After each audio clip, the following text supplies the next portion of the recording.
1923. O Rio Grande do Sul está dividido. De um lado, os chimangos. Do outro, os maragatos, com seus lenços vermelhos defendendo a legalidade. Liderados por Silveira Martins, os maragatos lutavam pelos ideais democráticos. Um tropeiro, de nome José, se juntou aos maragatos e, liderado pelo capitão Leonel Rocha, partiu para a luta e para a morte, deixando a mulher e 5 filhos. O menor, com menos de 1 ano, não tinha nome. Mais tarde, esse menino seria conhecido mundialmente pelo nome de Leonel de Moura Brizola. Pessoas que não me conhecem têm tantas coisas na cabeça em relação a mim que realmente o preconceito se levanta como um muro em muitas circunstâncias. E o meu desafio é derrubar esse muro.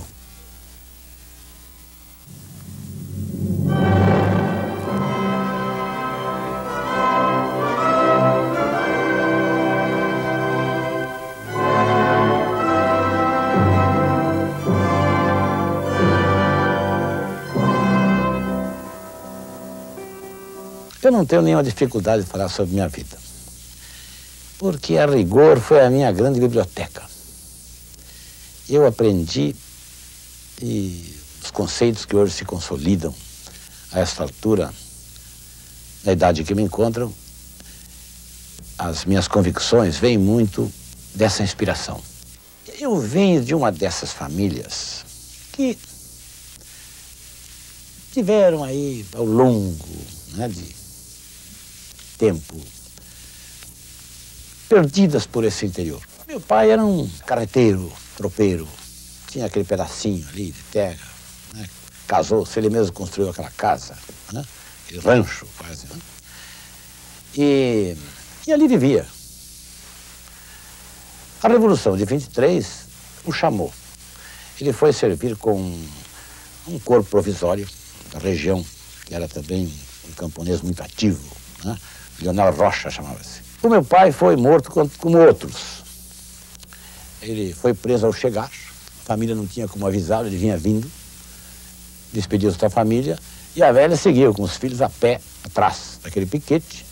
Quando conseguiu chegar lá no quartel-general, que era Santa Bárbara, já o piquete chegou sem ele. E a velha ali ficou com os filhos. Ela alfabetizou os filhos. Nós éramos 5. Mas minha mãe ainda era moça, casou-se com um vizinho, viúvo também, com 6 filhos.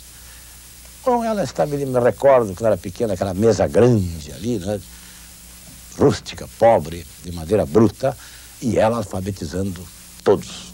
Nós tínhamos 2 livros, um do primeiro e outro da 2ª série. E ela criou os filhos. Creia que isso não ocorreu com outras famílias que depois praticamente se extinguiram em função da vingança. Ela criou os filhos assim, que tinham os maiores. Nada de vingança, vocês têm que pensar à frente, cultuar a memória do pai de vocês. Depois que a velha perdeu aquele lugar ali, nós fomos para a periferia. Foi primeiro um pequeno povoado, uma estação de embarque de madeira, e depois para Carazinho. E a velha conseguiu, com o que tinha, comprar 2 terreninhos, em pleno campo. Ali se estabeleciam muitas famílias. Não existia nenhum serviço público, nem ruas.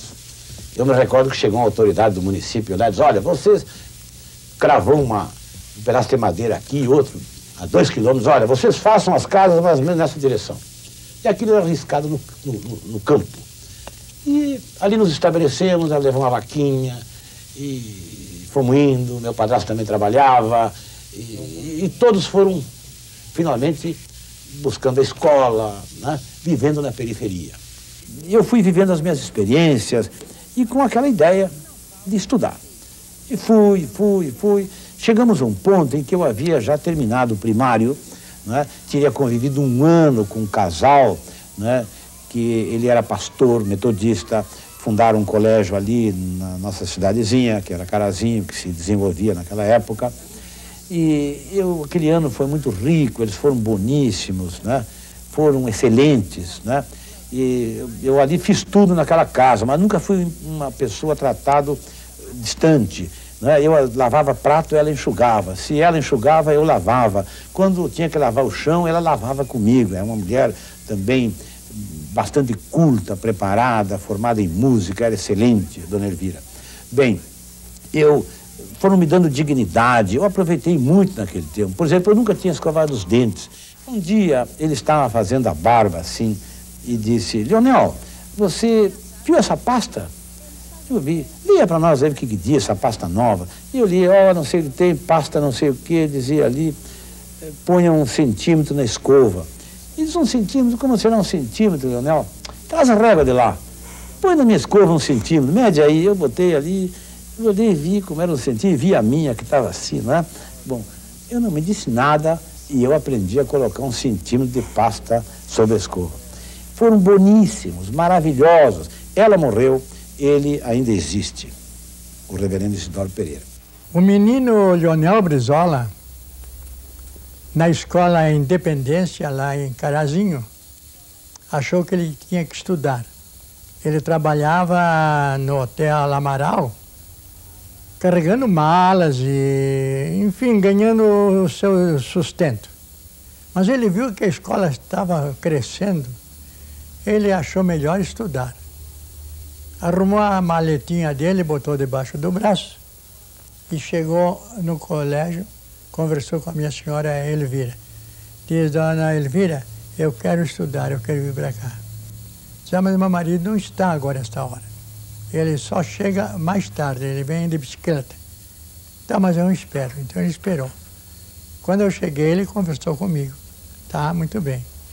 Eu posso morar aqui com o senhor? Eu digo: pode. A minha senhora aceitou, já te aceitou, nós queremos que tu então fiques aí. Tá bom. E aí começou a vida. Eu me tornei metodista, embora as raízes da minha família eram católica, eu até fui batizado na igreja católica. E depois, já estavam desanimados, eles foram embora dali, eu até ia para o seminário. Eles foram embora, foram transferidos, demorou um pouco, e eu já estava lá trabalhando também, já como menor, mas em madeira.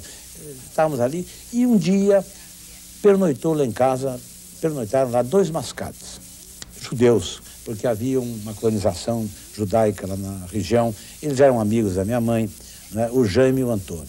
Eles contaram de um colégio que havia em Porto Alegre, do governo, que bastava a indicação do prefeito. Deixaram uma história. No outro dia, ela disse: meu filho, vamos fazer uma carta para essa escola para ver se vem uma resposta. Bom, lá eu fui a cavalo na estação, levei a carta. Dali uns meses veio uma resposta, veio um livrinho. Bom, ali orientava, tinha que pedir para o prefeito uma carta, uma indicação. Era uma espécie de um patronato.